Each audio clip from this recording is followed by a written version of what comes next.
Du 18 au 22 novembre a eu lieu la Semaine européenne pour l'emploi des personnes handicapées. Une semaine que la ville de Biganos a tenu à organiser en partenariat avec Cap Emploi et la DPI 33 pour sensibiliser le grand public et favoriser l'insertion des personnes handicapées dans le monde du travail. Dans la journée du mercredi a eu lieu des animations sportives pour sensibiliser et faire découvrir les pratiques du handisport. Avec la présence du club Rugby 13 Biganos, il était possible de découvrir la discipline du rugby fauteuil, qui était l'un des sports proposés parmi le hockey, le handball ou encore le badminton.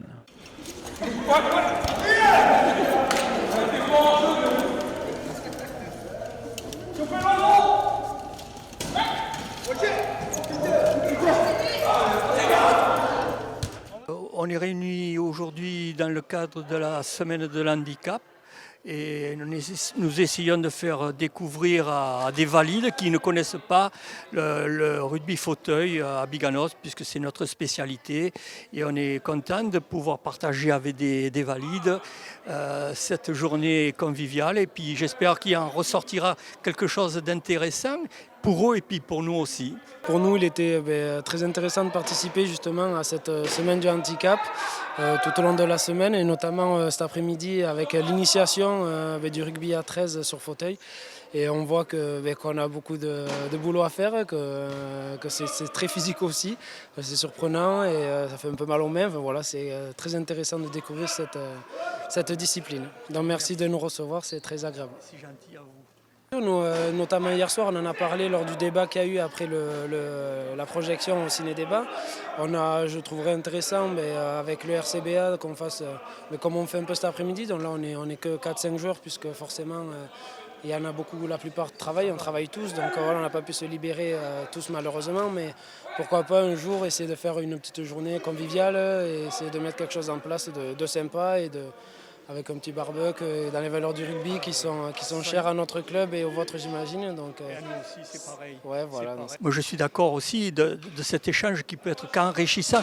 Et puis 13 ou 15, c'est pareil, c'est toujours un ballon ovale, c'est toujours l'esprit rugby, la convivialité. Et puis cet échange, je pense qu'il mériterait d'être prolongé entre nos deux clubs. Pourquoi pas faire, comme tu dis, une soirée découverte ou à la Teste ou ici, puis faire un petit repas entre. Et puis ça serait sympa, je crois.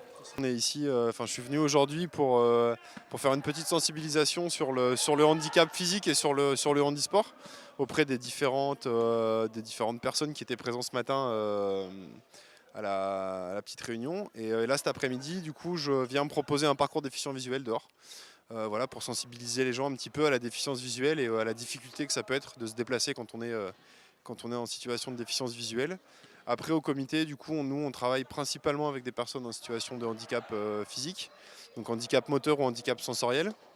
Et on propose tout au long de l'année des activités sportives. Alors, on a plus de 20 activités sportives au sein du comité. On a plus de 564 licenciés et on essaie de proposer des journées assez variées en termes d'activités et qui peuvent s'adapter à tous les types de handicaps qu'on peut rencontrer.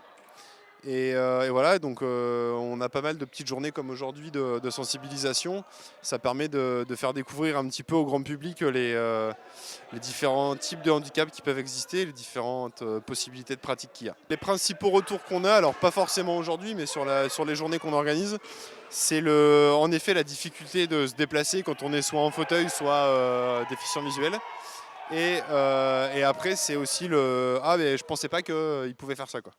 Et ça, c'est souvent une phrase qu'on entend et tant mieux, du coup, en espérant que ça puisse faire changer leur regard sur le handicap, quoi. Ça a beaucoup évolué, il y a encore une grosse marge de progression, mais il y a de plus en plus de choses qui sont faites. Il y a des clubs valides maintenant qui peuvent demander un label pour une pratique sportive partagée, donc pour accueillir des personnes en situation de handicap. Et puis il y a la médiatisation télévisuelle qui joue quand même un grand rôle là-dedans. On l'a vu avec Londres et Rio, et en espérant que ça continue dans ce sens-là, quoi.